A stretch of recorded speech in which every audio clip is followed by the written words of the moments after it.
Opening up the Planning and Zoning Committee meeting for Wednesday, March 11th, 2026. I'll start with the approval of the Planning and Zoning meeting minutes from February 18th. Is there any questions or comments or concerns on those?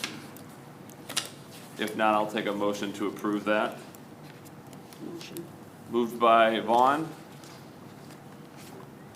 Second. seconded by Geske. All in favor? Aye. Aye.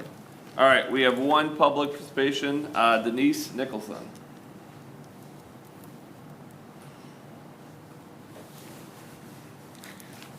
Good morning, everybody.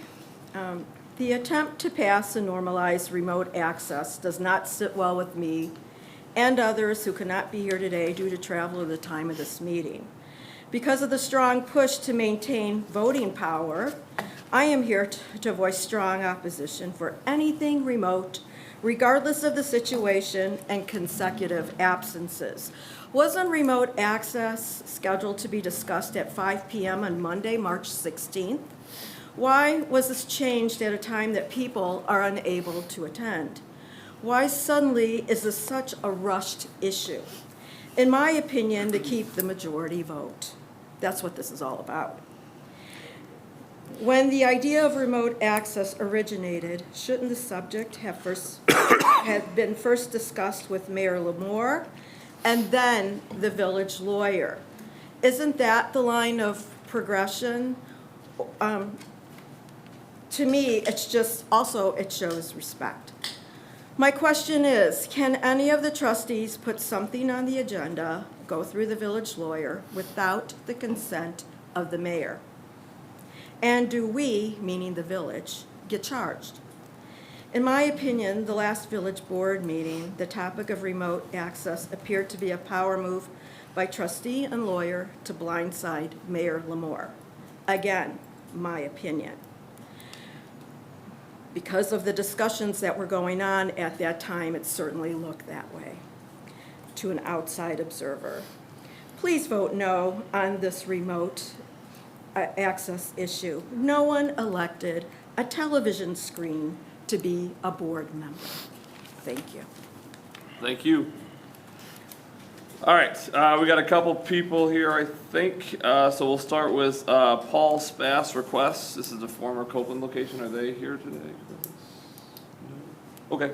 All right, we can push that then. All right, we got then Dr. Sharma for the Rehabilitation Business Plan presentation.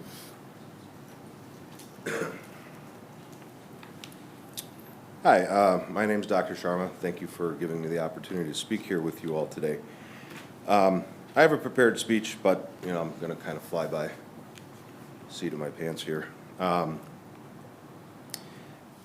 So I am looking at the property 411 West Division Street, currently Iroquois Mental Health, and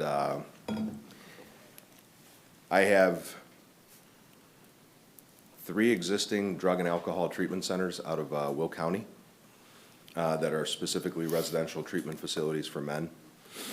And recently I got one approved in Will County for specifically a new population of the female population. For the past 10 years of my life, I've kind of worked in the residential drug and alcohol treatment space. And I operate very small treatment centers, numbers between 13 and 16 residential beds at any given time. So when I came upon this property here in Manteno, I had a lot of interest in it and came out and saw it, struck a deal with the Iroquois Mental Health organization for the sale of it. And currently, I had put a stipulation in there pending board review and board approval contingency. So I didn't come in here thinking I have anything guaranteed. But whenever I come to a board, I like to present everything and answer all the questions that people may have, because this isn't something that you can just randomly walk into. Again, I've been doing this for the past 10 years. I've stood in front of multiple boards, city councils to discuss proposals such as these. And I wanted to give all of you the opportunity to hear me out, 1, and 2, also ask any questions that you may have in regards to the operation and scope of this project if it were to be approved. Now, I could rattle off a series of statistics based off of Kankakee County. If you'd like to hear them, I could read them to you. So the Illinois Department of Public Health reports that Kankakee County had 27 opioid overdose deaths in 2023, and opioid overdose fatality rate of 25.5 deaths per 100,000 residents, which is above the statewide rate. Statewide in 2023, Illinois recorded 2,855 opioid-involved deaths. Locally, the Kankakee County Health Department's own work reflects the size of the problem and the urgency of prevention. In 2024, they report 18,568 naloxone kits distributed, 1,402 naloxone trainings, and 129 businesses picking up naloxone supplies in order to deal with the opioid epidemic. This does not happen in a county where overdoses are rare. This happens in a county where the community has already decided we'd rather save lives than look away.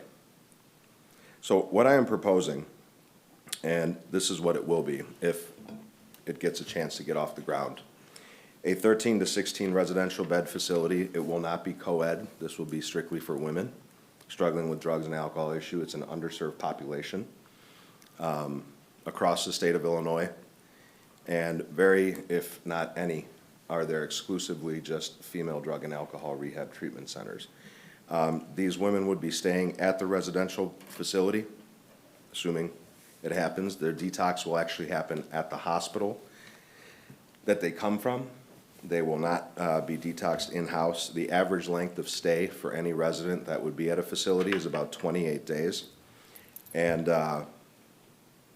my personal mission was to work with the less affluent or poor, so I accept and work primarily with all Medicaid and state-based insurances. That is my primary objective. That's what I've always done. This is not a large facility. I know a lot of people have fears that, people will be randomly walking around the streets and acting out of pocket. But this is a voluntary program. So for those who come to this, they choose to come to rehab in order to get their lives back in order. It is not a walk-in shelter. It is not a place where people come and go freely at all hours. It is a very structured, supervised clinical program for those who are taking steps from crisis to recovery. This location that we looked at, it's a perfect center. It has everything there, organizationally, structurally. It is, previous uses were actually for hospitals, is what I came to find out at one point or another. So it's not a foreign concept to have residents staying overnight inside of that building. Granted, its use has evolved over the course of the number of years. But I think it is in its original form. It was built to actually help out the community members locally. I also know that many times when people kind of feel this facility or feel the pressure of a facility like this potentially opening up in their town, they worry that you're going to bring in addicts from all across the state. So that's a myth. I'm the first one to tell you that because I've been in this field for the past 10 years of my life. Most people that seek out treatment, they like to go somewhere local because they like to be close to their community. Given the crisis that I do receive clients from Kankakee, the two hospital systems here. I believe it's Riverside. And St. Mary's. And St. Mary's, correct. I do receive a lot of male clients coming to Will County because the treatment options are very limited in their own county. I also find that to be a barrier. So whenever we do assess somebody over the phone, we ask them, like, what are your potential barriers to coming to treatment at this facility? And the number one cause that they always identify is it's too far away. So with that being said, I guess the core question is, will this make Manteno less safe? I want to answer this just as plainly as possible. My goal is ultimately to reduce community risk by reducing untreated addiction. Untreated addiction is what drives repeated EMS calls, family instability, drug-seeking behavior, theft, and overdose events. A well-run residential program does the opposite. It removes people from active use, it stabilizes them medically and psychologically, it connects them to ongoing care, so they don't have to cycle back through emergency services. One of the largest problems that we have is lack of treatment opportunities. So when a person does go to a hospital and is in dire straits and they're asking for help, what typically happens is they become stabilized and then they're put back out to the street, where they tend to continue the behavior that got them there in the first place. Right? It's like the recidivism portion of, when you send someone to prison, chances are they're going to repeat again. It's the same concept when it comes to addiction. Without proper support and treatment, we know this is a very vulnerable population. We know that they're dying at a very alarming rate. We know that with female populations specifically, the treatment opportunities are very limited. So with all that in mind, and this is not just my opinion, National Public Health Guidance recognizes residential treatment as a legitimate evidence-based level of care for substance use disorder, typically lasting weeks to months and often paired with ongoing care after discharge. I want to be very concrete when I say the following to you. These facilities that I own are staffed 24 hours a day, 7 days a week. It's a 365-year-day job. There is never a night off. All the clients there, when we're talking about 13 at max residents staying at a facility, they're monitored by 2 overnight supervisors during the daytime. We have about 8 or 9 staff members that include operations, clinical staff as well. In order to reduce the burden on counties, in Will County, for instance, and Joliet, I even took it upon myself to, if a patient needed to go to the hospital, my staff members would drive them there unless it was an absolute dire emergency in case of like a heart attack or serious spells of fainting or seizure. It's the only time we call EMS services. But because of our rigorous, structured intake process, we rule out all of those. I'd say our average admittance rate to this type of a program is about 33%. So we take our work very seriously. The type of clients that we bring into the facility, we make sure that they're there for the right reasons, that they are going to benefit from the type of therapy that we provide them, which includes a combination of individual and group psychotherapy, but primarily it's heavily based on one-on-one therapy, which again is very rare treatment modality for some reason in Illinois, but it's what I pride my facilities on, to actually help a client sort of figure themselves out and understand why they are the way they are so that they can overcome the addictions and other problems that they're facing in their life. Controlled access. We don't let any visitors come into the facility. So the only people that would be at this facility are the staff. We don't leave the facility for 28 days. There are no, hey, let's go to the local store and walk around, let's go see a movie. When someone commits themselves to this type of a program, they know what they're getting into. They're going to be there lockstep in for 28 days at a time. And there are no outside communications. There are no visitors that will be showing up at the building. There are no random events like that happening. Highly disciplined, structured program, and everybody that comes to it has to agree to the policy and procedures that we implement at our facility. We have a zero tolerance rule for things like violence, violence, threats, contraband, or drug activity. And these are immediate grounds for discharge and escalation to the appropriate authorities. We work with our local partners. Me personally, with all of our community members in Will County, I work extensively, very closely with the sheriff. I work very closely with the Will County Health Department. We have a lot of partnerships that, I could give you a laundry list of all the different organizations that we're tied into to provide aftercare for all the clients that come into our treatment facilities and so on and so forth, but we are very well entrenched in that. So when we go into a facility, when we go into a neighborhood, we become part of that neighborhood, right? We actually, people know in that neighborhood, even the Uber drivers will be dropping people off or picking people up, and they'll say things like, oh, that's ECS, that's where people go to get help. And the one thing I will tell you is that no matter what property I've taken, the security measures that we install inside and outside of the building help contribute to actually public safety. Any building that I've ever overtaken, it was typically empty. It was an eyesore.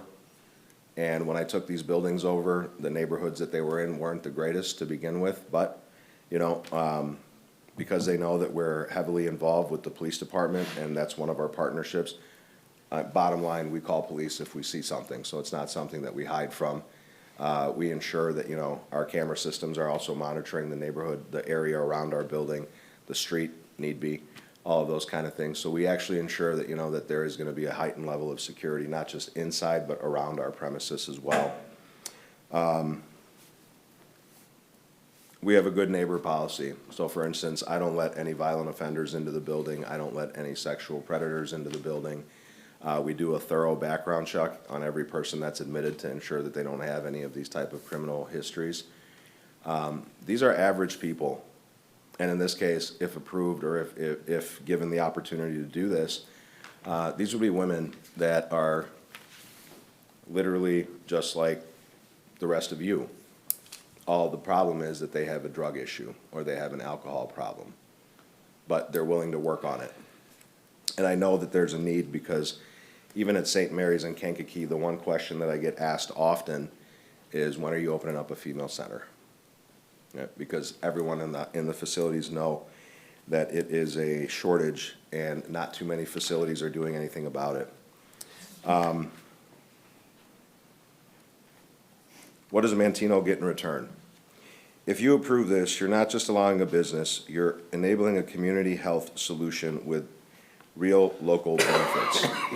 Fewer overdoses, fewer repeat crises by connecting people to structured care, support for families because addiction is not just a one-person problem. Reduction burden on emergency systems over time, medically appropriate steps after hospital detox rather than sending people back into the same environment without structure. So I'll say this in closing. My request is simple. I would appreciate it if I could be given the opportunity that you would allow me or afford me the opportunity to open a small structured residential treatment program that matches the size and scale appropriate for Manteno in a location that has a documented history of similar use and with clear specific practices and accountability.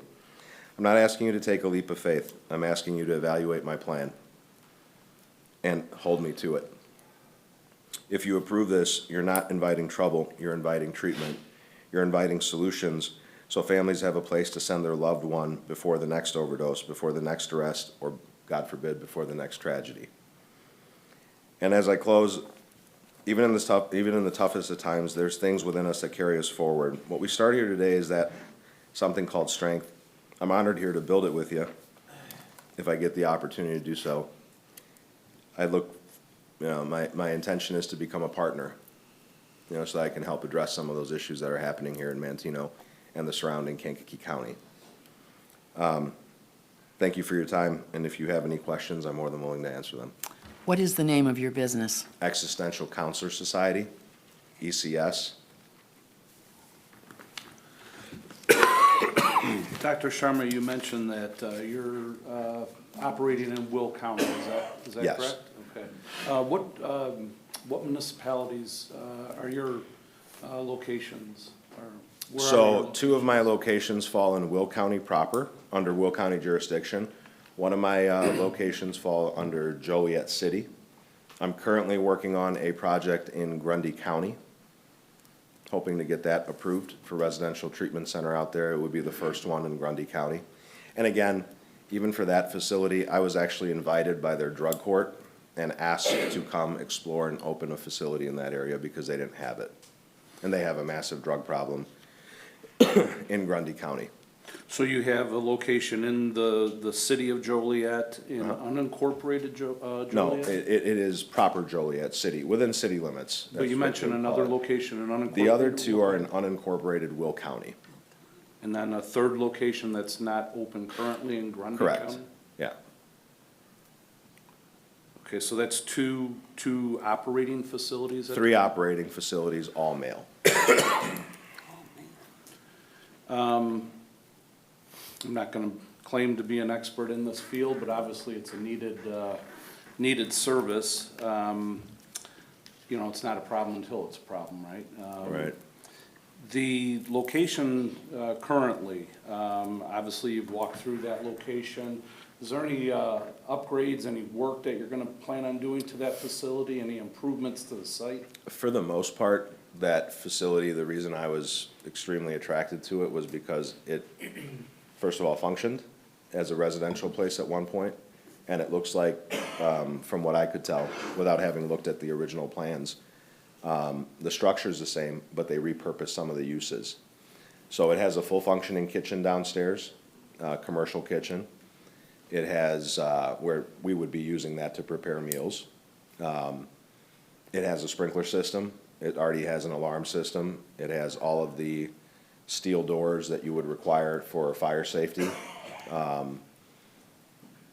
What else? It has multiple offices. It has a staff lounge. It has a lobby, you know, where someone can come in and actually be intaked properly, all of those kind of things.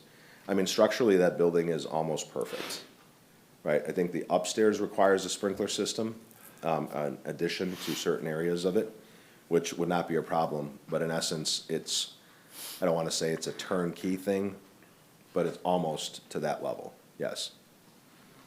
One thing I would recommend is, obviously, we'd, you know, want our code enforcement officer to walk through the property. We have a maintenance code. We'd want, you know, obviously any deficiencies brought up to code. Something to consider in the purchase of the building. And Chris, I don't know, maybe you can answer this question. Would the fire department need to walk through the facility prior to an occupancy? Yeah, we typically do that for any commercial property. We invite the fire department to come along and do a life safety check before any business opens. So facilities like mine, just to kind of add to that, we're held to a very high rigorous standard, obviously, because we have residential component there. So fire safety, life safety needs, accreditation doesn't happen unless the fire department, the county, the city gives its approval, so that's the occupancy. Without that, I can't get accredited through the Joint Commission, which all of my 3 facilities are. Joint Commission is one of the largest accrediting bodies for all hospitals across the United States. So I've had consecutive facilities that have been approved by the Joint Commission because I do maintain those rigorous standards. And our primary objective here is to save a life. So we're not going to do anything that could potentially harm them while they're in our care. A little bit of history about your building. I know that it was a hospital. It was built to be a hospital called Hillman's Memorial Hospital. And there were 2 Korean doctors that worked there. And they were general MDs, but they did surgeries there. Babies were born there. And as the years went by and the doctors left, it became a facility for people with alcoholism problems. And I know recently it's been Iroquois, and I think that was a mental health place. So I've been in it recently. I was just in there last year. The rooms are beautifully decorated and painted, and I didn't see anything that looked out of line. You know, like you said, it's almost turnkey. Yeah, it is a beautiful location. And funny thing, my dad's a retired cardiologist. He'd been in practice for almost 53 years. And I told him that I was looking at a building in Manteno, and he goes, "Oh, I used to work at the psych ward that they had in Manteno At the state many, hospital? many years ago." Yes. And he said it was my job to provide medical care because he had just come over from India, actually from London, and he was working here in his first couple years while starting his private practice. So The it was Manteno just, State Hospital was east of town. At one time, they had upwards of 10,000 patients that lived there. It was bigger than the community of, 2,000 or 3,000 people. yeah. So we have had a lot of medical, you know, facilities in our town, and I think it's a great idea that we would have someone like you come and take care of this. Thank you.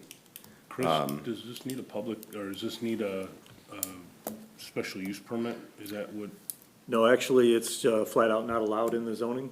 So that in our C2, which is the zoning of that property, it specifically says you cannot have patient care overnight.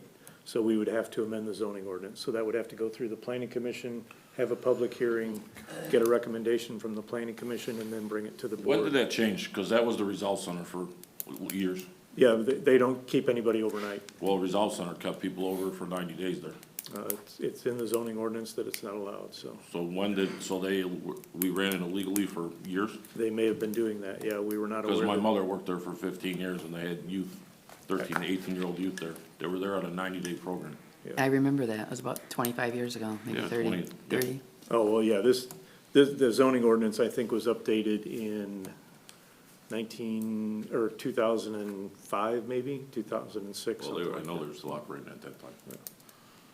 Well, we can at least start that process, I feel like. We're gonna obviously do some more research into this again, but you seem very legit. I feel like it's, again, a great program that we could have. That's something obviously our county needs too. And you said it's a great location. We might as well keep it kind of going that way. You wouldn't need it to build any more residential.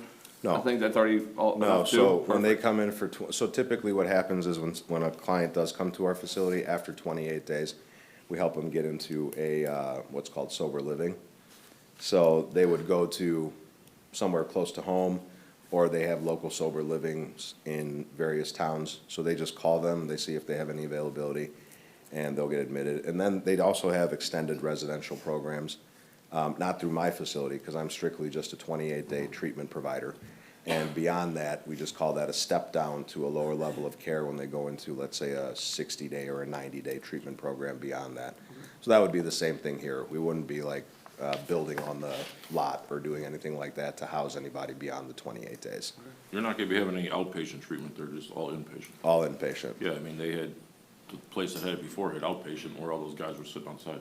Yeah. So, I mean, it's completely different. No, it's very private, you know, when I say that to you, it's, if you ever wander out towards Joliet and you look up my Oh, yeah. facilities, when you drive by, you'll never see anybody hanging around I outside. spent a lot of time in that building, a Yeah. lot of time. Yeah. Well, then, I guess we can add that to the planning commission meeting for, it would be April at this point. Yeah, he'll have to file an application. Yep, you can file an application, we'll start that process and, look forward, but thank you so much for coming. I don't know if anyone else has any other questions? Thank you so much, yeah, we'll start Thank you this for hearing process me out, I then. appreciate your time, thank you. Thank you, Dr. Sharma. All right, next up, remote access for board member discussion.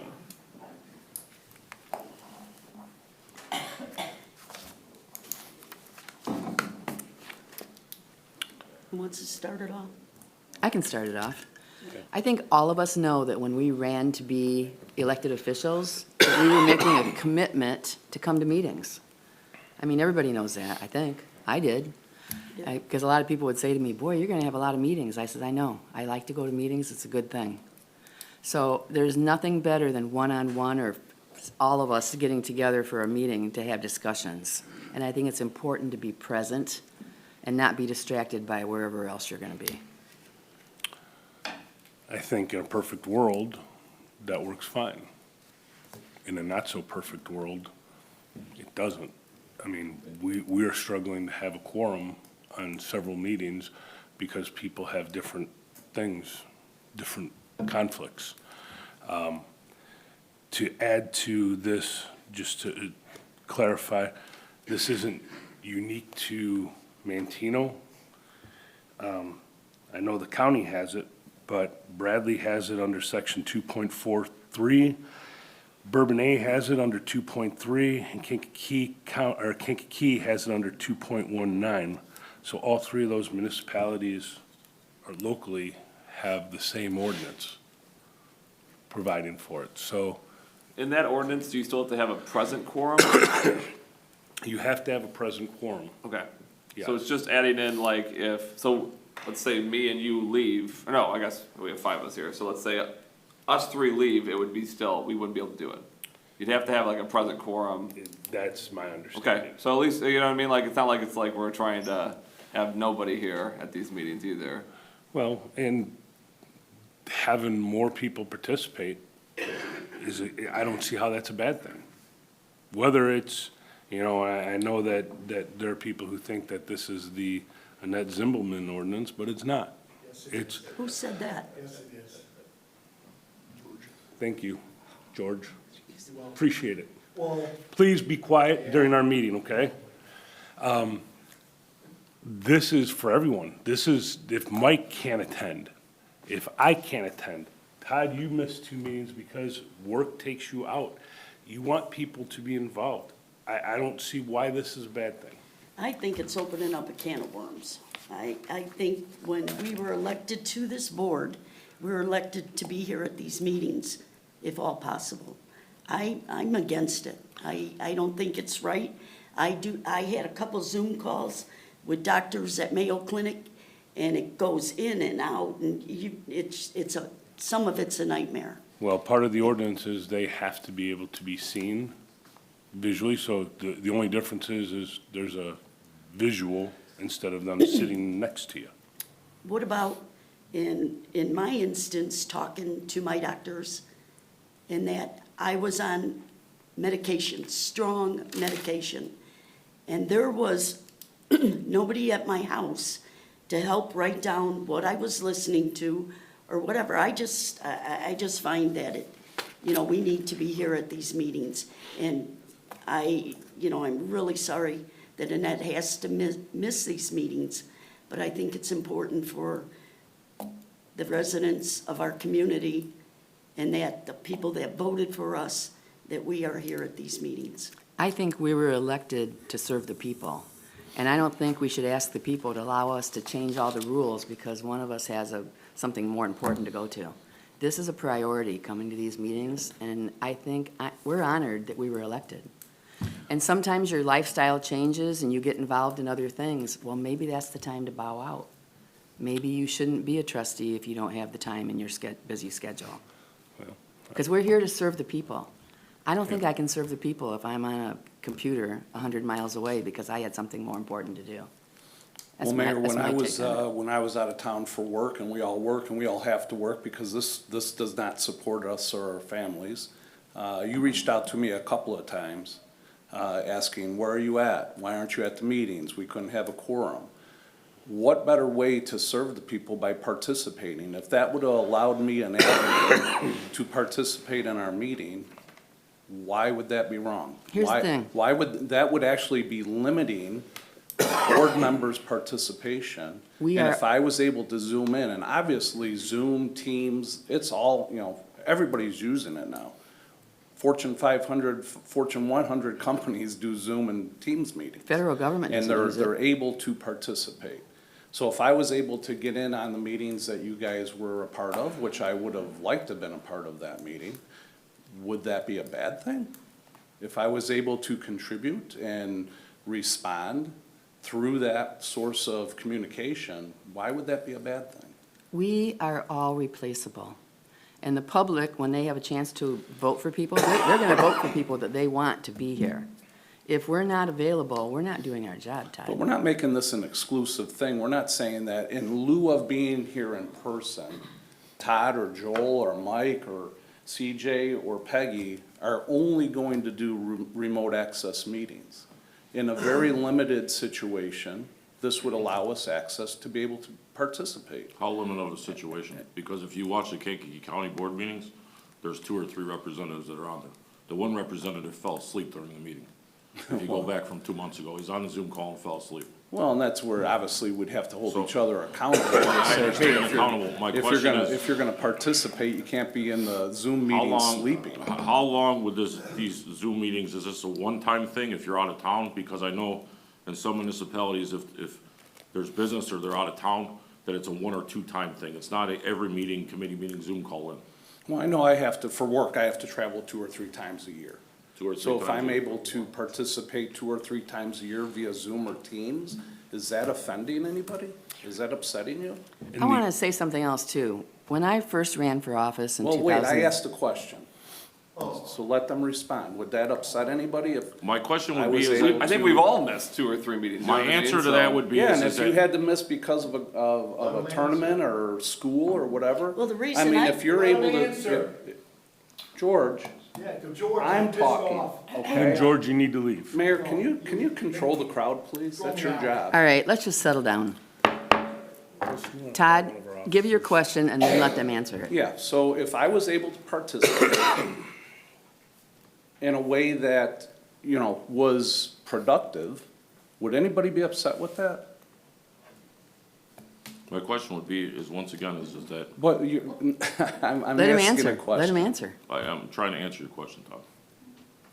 So my question would be, or my answer would be is, if you've missed 5 or 6 meetings and you have no idea what's going on within the village, and then you pop up on a Zoom call, how are you gonna be able to know what's going on, first off? And secondly, I think from day one, we've discussed this, and Joel gave me a great idea a year ago for our committee meetings, if I can't make a 7 o'clock in the morning meeting, because right now, I don't own a business, so I'm losing out on money being here. Okay, because I felt so strongly about being here today. I don't get paid for my time off, like most of you guys do. So I made a commitment to be here at 7 o'clock today. My question is why, why couldn't we have a committee meeting? CJ only has he's only had one person here, or your meeting, Todd, has only had one person for the last 4 committee meetings? And we can't change a time to 5 o'clock one day a month? That's my question, is everybody has things going on, everybody's got a lot of stuff going on. Now after everything that's happened here in surrounding communities, everybody's gonna be pretty busy. But I find it very odd, and I find it very disheartening that you can't pick one day out of the month to have a committee meeting where you could be here at 5 o'clock or 6 o'clock in the evening.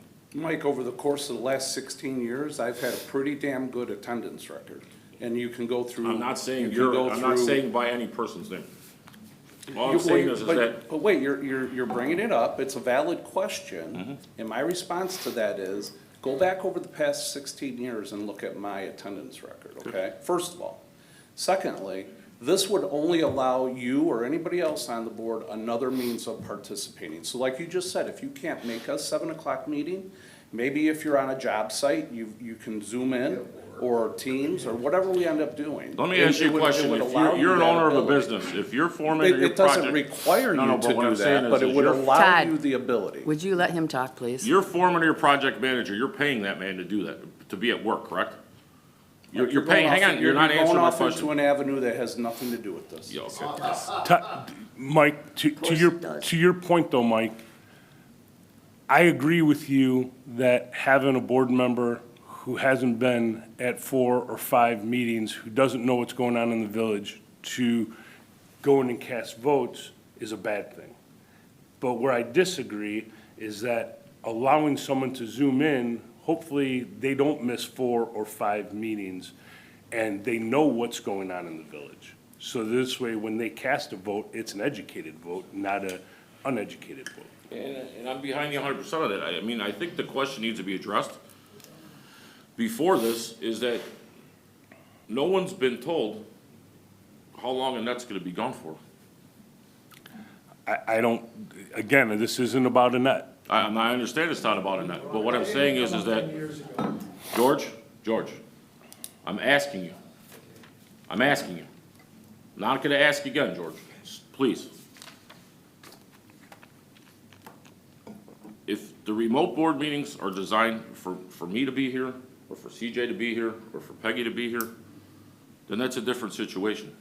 I just think that the question needs to be answered and arised, what's truly going on? Have you asked Annette? That's a question that you or someone who has concerns needs to ask Annette. I've been asked several times, and to be honest, it is, I, A, don't know. B, even if I did know, it's not for me to share someone else's situation, right? I understand all that. So if you have a concern as to when Annette's gonna be back, and by all means, we all have each other's phone numbers, pick up the phone and call each other. So for the remote board access, if we look at this right now today, would there be stipulations in it for how many meetings you could use remote board access? I don't- Or how many meetings you have missed until you're back into knowing what's going on with everything? I mean, if you've been gone a month and a half and you show up for a Zoom meeting, I don't think you should be allowed to vote on anything. The ordinance, as it's read, or as I read it, that was prepared, does not stipulate how many meetings you can or cannot participate in. But what it does do is it stipulates what are excusable reasons to miss a meeting, work-related. It can't be because, hey, I just don't feel like showing up today because I don't want to listen to someone yell at me. Sure. No, that's not acceptable. If it's because of a work obligation or a health obligation, things that are legitimate reasons to miss a meeting, but still uphold, it's there. Now, do I think, and I'll use Annette in this example, do I think she should come in and vote about something she knows nothing about? Absolutely not. I think that as a board member, you're obligated to pay attention to what's going on, pay attention to emails, read emails, communicate with other board members. So I would hope that none of us would cast a vote in any way, shape, or form without having educated information behind it. Yeah, that's all I'm trying to say is, I mean, if you've been gone, I mean, like, we've been working on this budget now for a month and a half, I don't think you know, we've all had, or we're gonna have more discussions about the budget or things that are going on. This doctor in particular comes in and to say this comes to a vote in April. Yeah. I mean, there's 5 of us here that listen to what the man had to say. And I think, you know, hopefully Annette, if Annette's in that situation, I mean, she could be back to the meeting on Monday and cast a vote. But hopefully she's paying attention, just like when you're not at the meetings that you can't attend. I'm hoping that at some point in time you pick up YouTube or pay attention, read the minutes as to what happened. I was gonna say, that's So what I this way- do. When I miss a so meeting this way or when I you have to know leave early what's on going these, I'll on. go I mean- watch the rest of the YouTube and then I'll Yeah, the ask meet- questions and stuff. So here's a meetings are question video, for you. right? All the trustees, you get paid $100 for each meeting that you attend, up to 2 meetings a month, right? More than that, 2 committee meetings and 2 board meetings. So what if you're remote? Are you gonna get paid $100 for not even being here? I would expect so. And here's what I wanted to say earlier. You're participating, right? Back in 2009, when I was approached to run for the village board, the very first thing I did was talk to my family, and then I went to my boss. I worked for the post office, and I said, it was Ed Williams. I said, Ed, I'm being asked to run for the village board. How will that affect my job? Will you have a problem with it? And will I be able to go to the 7 o'clock morning meetings? He says, Annette, I want you to run. Yes, you can take your break at 7 o'clock and go to the meetings. As long as you get your mail delivered, I'm okay with it. It was important to me to know that I had access, that I could come to the meetings. What good is a trustee who can't come to the meetings? Well, I So think- anybody who wants to run for Well, the then board, that's- you have to that's know your this. personal situation. I'm Not explaining every something, one of 'cause I've us had a lot of experience going to people's meetings. Situation is the same. Don't run for the village board if This you is can't go just to allowing meetings. us to participate. I don't see what is wrong with us being able to participate. It's not taking the place of something, it's just providing another avenue to participate. And if Well- the voters don't think that it's good, they'll vote you out. Like the voters will, if no one shows up to the meeting, you think that person's gonna be elected again? And- That's and what the then- voters are for. The and- voters decided who they want and not. And that, Just your like remote situation was a learning. Why do we 9 to have 5 remote job. learning, right? It's a way for the kids to Mike participate. can't predict when snow's gonna fall, and his boss can't say, oh yeah, you can be at that meeting, cause I want you there. Just like I can't predict when a tornado hits and my customers need me. So, your situation was a 9 to 5, it was an easy thing for your boss to say, yes. But it's not so easy for Mike, or myself, or Todd, who run a different sort of situation. I mean, we're predicated on customers' needs. So, I think we keep forgetting who we're serving here. We're serving the people of Mantino. And this would al- Absolutely. would They allow want us us another here. avenue to serve the participation people. is serving them. I think they I want haven't us had here. anyone complain to me about not being present enough. So I don't like that, this complaint of you're not showing up. My emails are open, like it's not like I have 100 emails backed up or people lined up to meet with me either. So I think this over participation is only maybe for a certain group of people. And that doesn't affect the most of the town that wants us present in some capacity at the meetings, which they can watch. But that's maybe just my personal opinion on that. How many meetings are we obligated to attend? I mean, is there a certain amount as being a trustee? No. So if we decide, say I decided I'm not coming to 5 or 6, 7 meetings, there's no repercussions? You just or- can't vote on those meetings, like whatever topics come up, you can't vote, so you lose that voting power. So You're not we're participating. being, I think we're being, I don't know, we're not upholding our position. That's my opinion. I think we were elected to be here, and we should be here. Well, first of all, Peggy, You know- I personally am not here because I have to be here. Not or here because I somebody's, have you to know, be. I'm here because I want to be here. Right. And if the situation dictates to where I can't be here because I'm traveling for work is mainly the only reason, I would still like the opportunity to be able to participate, whether it's through Zoom or Teams or another source of that type of communication. Because I want to be present, I want to be part of the process, right? So I again, just- I just don't see why this would be a Todd, I bad just thing. don't think Zoom, in certain instances, I just don't think it's the same as being here It's not in the this- end-all be-all, no. In this building, No. you know. But if I'm in why- another state and it allows me to be a part of what you guys are doing, I'd like to be a part of that.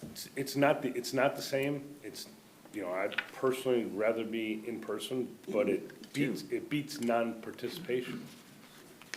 If the choice is you can't participate or find an alternative method and it's available, I don't see why we wouldn't allow for that. I don't wanna encourage everyone to participate via Zoom. Right. Well, my question is why wouldn't Annette bring this to our attention?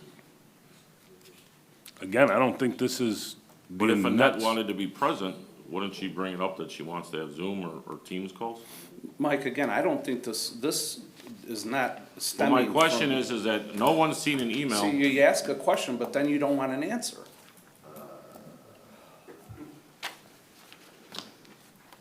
This isn't only stemming from Annette Zimbelman, okay? The mayor reached out to me on several occasions, asking Todd, why are you not here? And my answer to that was, Annette, sometimes work takes me away from being able to be here, okay?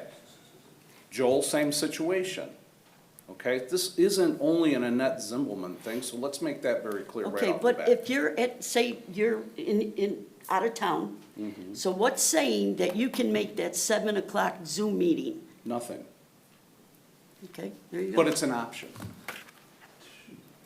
It's just another option, another form of a potential option for me to participate with Well, what you guys are You know, doing. like this meeting, 7 o'clock. Doesn't necessarily meeting's mean here that in the morning. and like I said, it's not the I'm supposed end-all to be be-all. at work at 6 o'clock.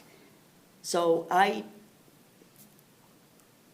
miss work because I'm here at the 7 o'clock, which is more important to me. In that, in a couple of the meetings that I couldn't be here, I had to be at work. In that. But at that particular time, at 7 o'clock, I cannot get on a computer and be in a Zoom meeting. Correct, same with me, like when I have to leave here in like 5 minutes, I can't, but they have the option. Again, our lives dictate that we can't do it, but they have the option. All right, we're not gonna get through our agenda. I think we need to move on. It's on the agenda for the finance committee. Correct, it's on that Monday, agenda too, so we can talk more We about can, it we can there. continue it then. We'll just skip general discussion now that way, because we have it also in the, properties and recreation, that way this meeting can end. I'll make a motion to adjourn, Second, all in favor? Aye. CJ, okay. Joel. First item is approval of property recs minutes from February 18th. Any changes, corrections, deletions? If not, I'd accept a motion to approve them. I'll make that motion. Second? Anyone?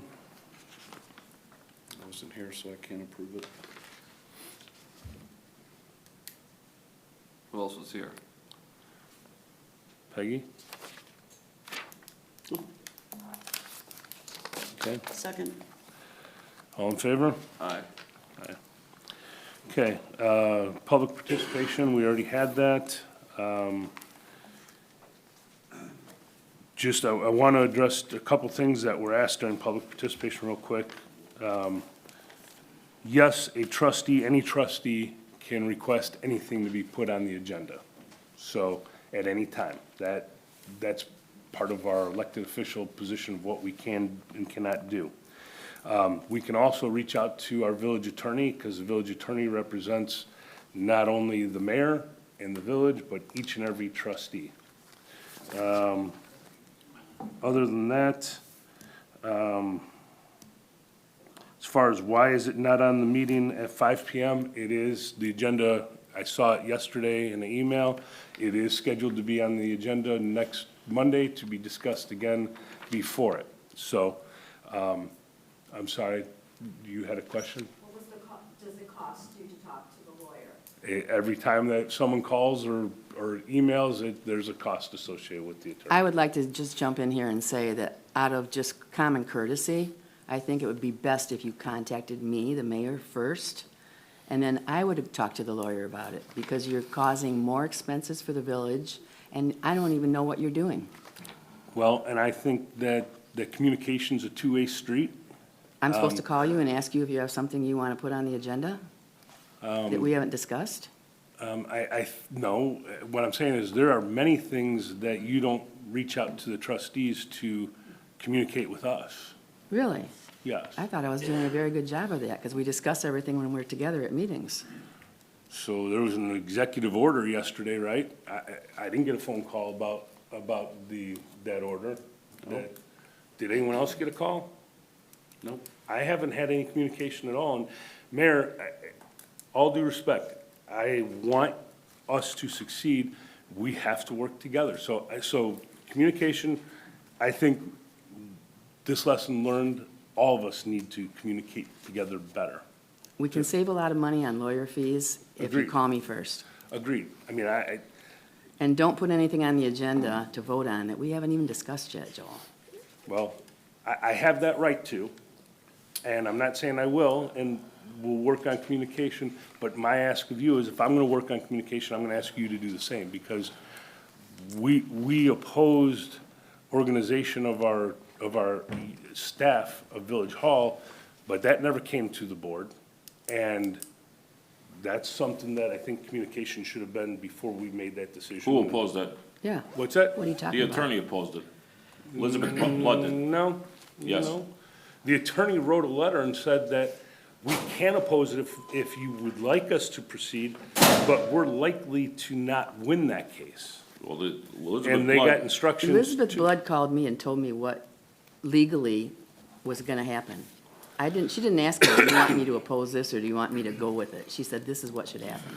I believe the emails that I saw required an instruction from you to tell them to oppose it. Because right now, we're wasting a lot of money, and next week, we've got a hearing that half of our village hall is gonna be out of office for, and we're paying attorneys to do testimony. that isn't on the agenda for today.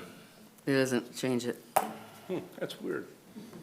The It agenda's does fall for- under general discussion, though, and it can be brought up at any time. And last time I checked, Mike, this is my committee meeting. Thank you. And Annette, I'll go back to putting things on the agenda at the last minute that haven't been discussed, like the short-term rentals that you threw on the agenda that nobody had any discussion. I threw it on the And I agenda? sent you an email asking, Annette, what do you want to change with this ordinance and why? Never got one response from you regarding that. Yeah, I never even started that. That was all Joel. Okay. On to the But I next. sent you an email that you couldn't politely Hey. respond to. Okay. And we're gonna move on to the next one for a matter of time. MEP quotes for the pavilion at Square on Second. Yep, in the handout provided, we've got several quotes from electric, mechanical, and plumbing. KPI ended up being $1,100 cheaper for supplying the electrical connection and running all the lights, making the connections for the mini split, running a drop from the ComEd pole for the meter.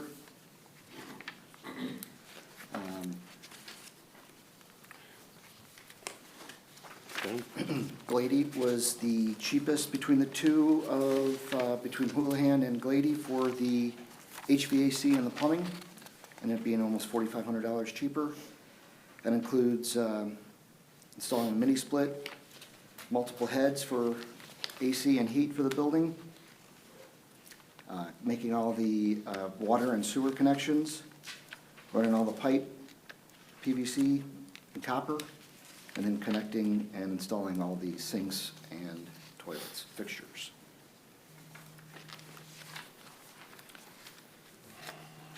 Any questions? How many bids do we have total on? Two electricians and two HVAC plumbing. That's all the bid out, we posted it and went out for No, bid? I reached out to these companies. Any questions?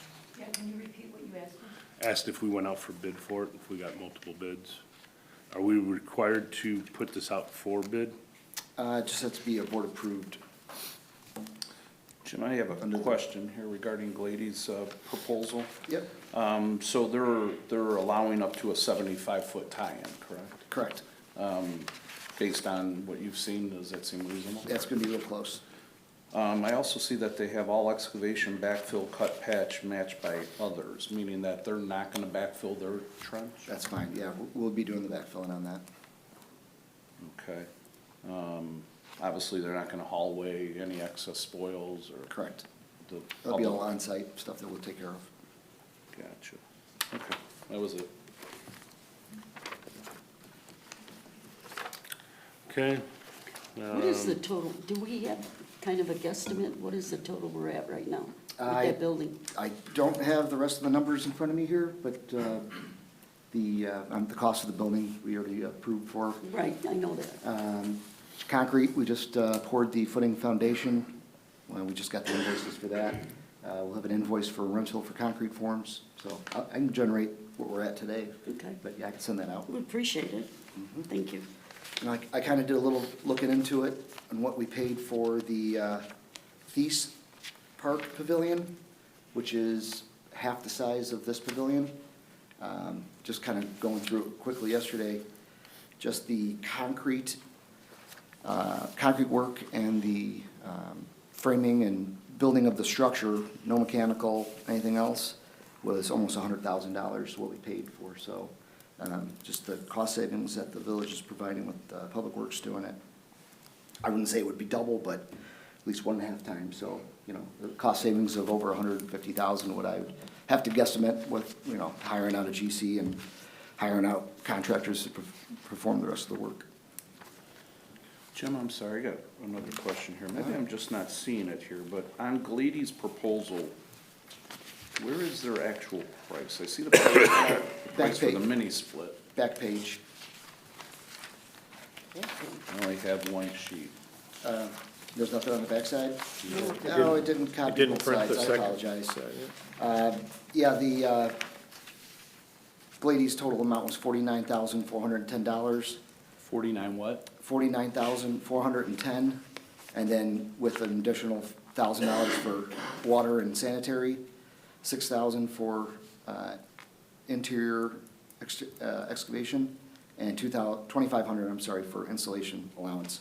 So their total, I apologize, I thought I copied both sides, $58,910. And then if you see, and that's plumbing You say and, 910? yes, 58,910, that Yep. includes the mini split? that includes the mini split installation as well. And then Houlihan was $63,399. Okay. And I see they have 75 feet included, whereas Glady only had 50 feet. Yeah, and so if there's a little difference in footage, that'd be a charge. Okay, thank you. Okay, Hendrickson Park request. We had an email or a phone call, someone looking into maybe seeing if there's any interest in adding any more skate equipment over at Hendrickson. Just want to make sure we pass it along to the board. Every few years, we get somebody gets excited about skateboarding, and they ask about it, and we've looked into it. I mean, it's not cheap, just like everything else. That seems like that, when we first put it up, it was used a lot, and now it seems like it's died down. I would Like, say I so. don't see a lot of use out there. Yeah, most of the use, I think, sometimes is graffiti, I guess. We gotta go out there and paint over on occasion. I think maybe we could push this off till after we get our budget conversations discussed a little further. Yeah, I mean, in my opinion, I would say playgrounds would be a little more top of the list for replacement or added more than this right now. Okay. I just want to say, the parks and that have been toured, looked at, all the equipment and everything, and I'll have a report for us, for everybody to look at the next meeting, and that on the status of how the equipment has been wearing and what's with it and that, so everybody be able to see.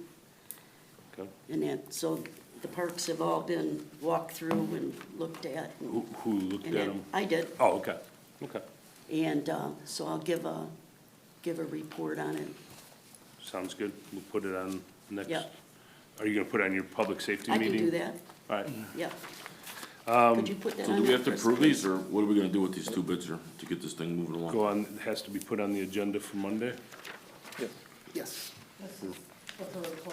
No, the quote, we can't take action on stuff here, it has to happen on Monday's meeting. So we'd be using KPI and Glady for the two lowest bids. So it'll be on There Monday's wasn't a agenda. third option or anything, I didn't get a third. no? Think Last we things, should? We can, just the timetables, I got the blueprint within the last month and a half and was able to get a hold of these couple companies, just to kind of keep the progress of the project going. last things, general what's it? Yeah, just in the back of the handout, last couple pages, just another thing, I started just looking into some stuff for the pavilion at the square. We were talking about furniture, and maybe not, you know,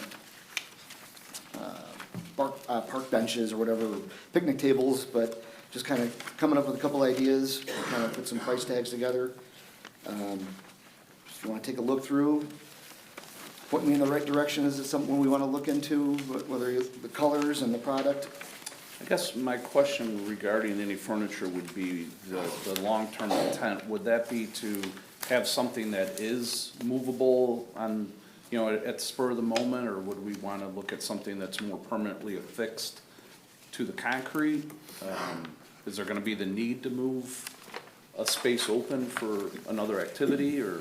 My personal opinion, I'd rather see us do the table and chairs that's movable in case we want to have you know, the band, if we've got a band or something going on there, that they could clear that out, and I think it would be a little nicer.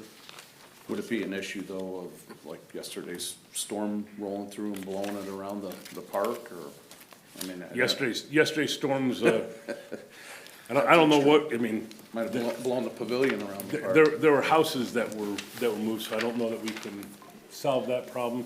But it appears, Jim, correct me, Yeah. it's substantially cheaper to go the table and chairs route than it is to do the permanent, like picnic table style. Just from looking at what I've got here, Yeah, we're talking about a difference of, you know, maybe $1,100 for a table and chair set versus $3,700 for the plastic stuff, or $1,800 for a picnic table. yeah, there's a big stretch in prices for sure. Even like that last page, it looks like it might be like a heavier product. And I think the picture is kind of squished down, but I think it's a normal height, you know, so, yeah, I mean, Allows for a little bit more usability and flexibility for people when they're there as well, like, they have a big group, you could put a long table together, put a couple together, but, And then if you wanted to store it in the winter, you could store it if you wanted to. we can put it away as well. You know, I'd like to see something maybe a little heavier, like you're saying, maybe for that wind, you know, just sticks around and makes it a little less easy for kids to bring it in spaces they're not supposed to, but. And these are the ones too that have the umbrellas, as I'm looking at this. Yeah, we could, this will be underneath the pavilion. Oh, But, yeah. okay, you're talking about. But this if we under wanted to add pavilion. this over at. Under the pavilion, I don't think it should be, my opinion, I don't think it should be permanent, it should be able to move it around. that's what I Yeah. think the table and chairs, and I think that's Yeah, kind of what because we once talked that's about. down, yeah. Yeah, I could even see that Heroes and Hot Rods, they're looking forward to possibly using some of the space. So I mean, yeah, right Right. away would be Yeah. possibly moving it out of the way, so. so, I think that second option, I don't know if that's all steel or aluminum or what that is, but that almost looks a little too light. Yeah, probably. You know, I didn't get any weights on stuff. I would say that first picture, the green, and there's a bunch of colors. I can send out it's Barco Products. We've bought stuff from them in the past. It's heavy-duty municipal works, commercial, outdoor stuff. And even the last page, I think that's like I'll call it a composite product, and it's probably also, you know, a little heavier. that heavier one that's weight. $2,200? Correct. Yeah, I mean, that looks really, How many are you Nice. thinking we're needing on this? You know what, I think probably 6, I think. I kind of have to lay it out and just see how many we can get underneath there, but, so. Which one's gonna be less susceptible to somebody carving their name in it? That's Yeah, what I was it's- just It's all up for, Yeah. if it could be damaged, they'll figure out a way, you know? Yeah.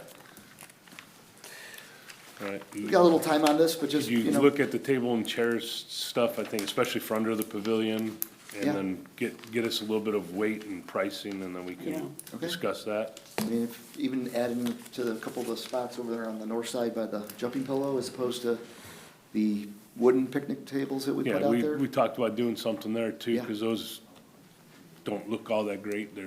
They haven't worn well and, okay. On to the last thing, general discussion. The mayor and I talked before the meeting and wanted to bring it up to the whole board, just to kind of have a heads up about the storm and public works. And Jim, do you want to kind of tell us about your mutual aid, how it's set up with other communities, and if you're called upon, kind of how that works? so Yep, everyone knows? it's the Illinois Public Works Mutual Aid Network. It's set up just like MABUS and ILEAS, I think is with police. So, actually Illinois is shockingly in the forefront of this kind of thing. Not a lot of the states have anything close to it. So, and I usually go to the meeting once or twice a year.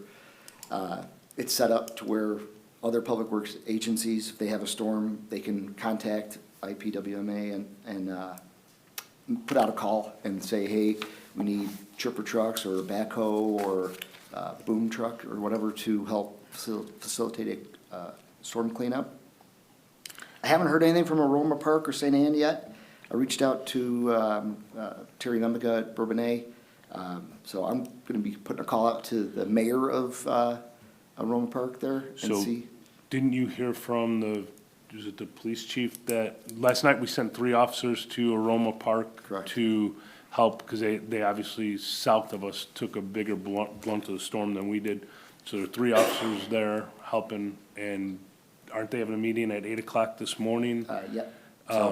So we don't know what they need, and they haven't called and reached out to us, but if they do, we're in this agreement, mutual aid, to help them and be good neighbors, because you never know when our turn will be to be on the bad side of it, So right? they went to We They had went 3 to officers go last night? last night, because How'd you hear about that? I just heard it this morning when we were, Yeah, before the meeting. we got a text message from Chief Swinford last night. I think it went to me, Peggy, the mayor, I think I got it also. and Jim. Yeah. Yep. And there was the 4 of us. Which that's customary for fire departments, police departments. Public Works is kind of a unique deal that we entered into that agreement, but Yeah. it makes sense, we help one another out, so.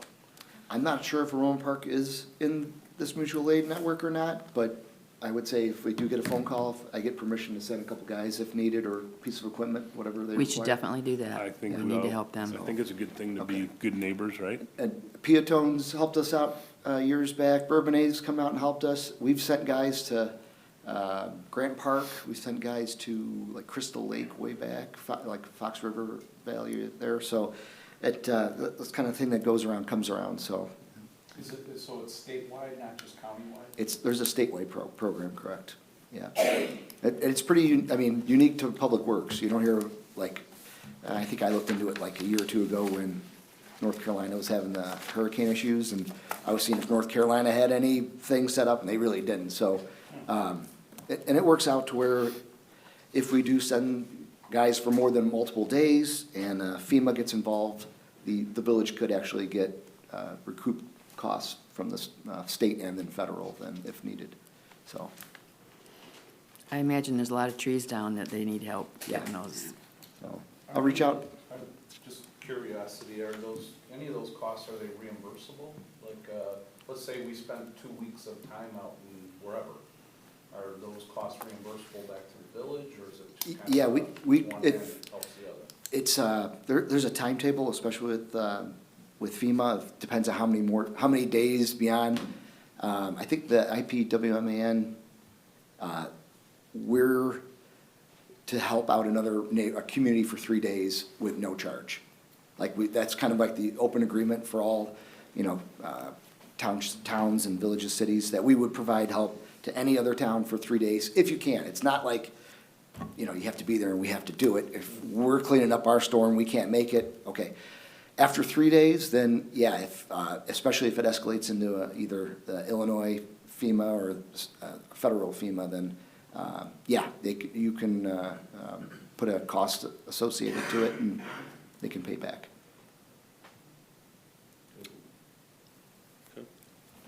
Anything else? I don't have anything else. Motion to adjourn? Motion by Crockett, second by Second. Vaughn, all in favor? Aye.